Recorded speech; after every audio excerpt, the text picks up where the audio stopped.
When it comes to live action, not all of this director's movies are bangers.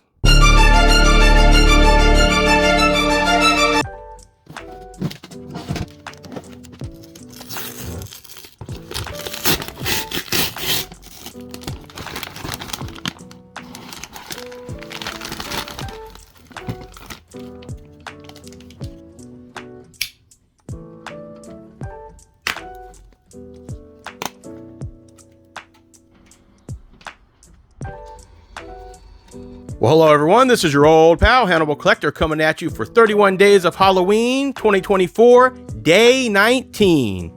And this one is a good one. Directed by Ryuhei Kitamura and starring Luke Evans himself, we're talking about No One Lives. And as you saw from the opening, I just got the physical copy in time to watch this movie on a fine Saturday. Now, I've seen this movie a couple times before, and I absolutely love it. This, for me, is a 5-star movie. That's how much I love this movie. I love the actors in it, every one of the actors. And I'm especially a big fan of America Olivo. When I was doing the convention circuits pretty hard and heavy, I used to bump into her all the time, and she was nothing but gracious and charming, took her time to have conversations with you, very down to earth. I really like everything she's in. She's in the Friday the 13th remake. She was in a movie called Bitch Slap. She did a lot of movies around that time, and then she kind of stepped away from acting for a while. And as I understand it, she's coming back a little bit here and there. So I'm hoping she comes back to acting in full swing at some point. I feel like maybe she's had a kid and her kid's growing up, so maybe she's coming in and taking more active roles. Absolutely love her. But everybody in this cast is somebody that I like from other films. I mean, we got Adelaide Clemens, who's from Silent Hill Revelation, and Baz Luhrmann's The Great Gatsby. Fantastic actress in some really strong roles. And of course, we have Lee Tergesen, which most people from this fan base probably know better for The Collection, the sequel to The Collector. But he was also in Wayne's World 1 and 2, so a lot of you probably know him from there as well. Fantastic actor, long filmography, and I don't think he puts in one bad performance his entire career. I could go on and on about how strong the actors are in this. I will say that Luke Evans is a powerhouse in this. The way he conveys things with just a look, with that stern, solemn face. He's such a likable guy charismatically that even when he plays mean, you can't help but like this guy. You have this weird feeling of like, man, he's so good as he's murdering people. So let me just say, if you like movies like The Collector, I would even say Ready or Not, or You're Next. This is definitely a movie that's in your wheelhouse if you haven't watched it. It's really well acted. It's really strongly directed. It has good, gory kill scenes. Very well done.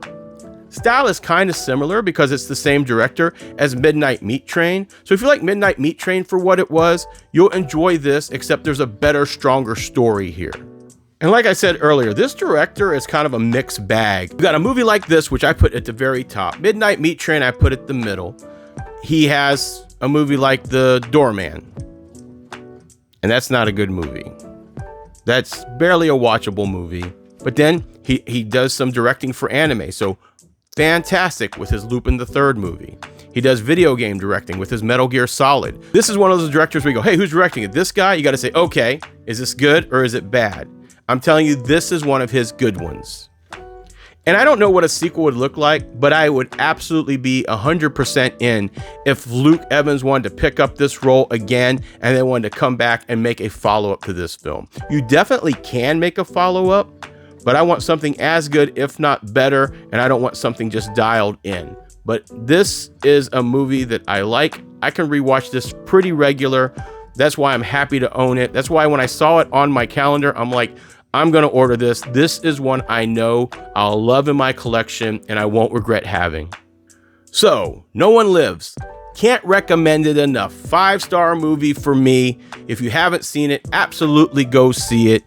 If you've seen it, go watch it again. It's still that much fun. Love the actors. Love that they didn't pull back on things. This is one of the director's strongest movies that he's made. Let me know if you like this movie, if you've seen it already. And let me know if you didn't like this movie and why. And if there's another Kitamura movie that I haven't mentioned that you think I should watch, go ahead and let me know, because I'm going to start doing a feature that's one video a week next month, so it might just make it into the list.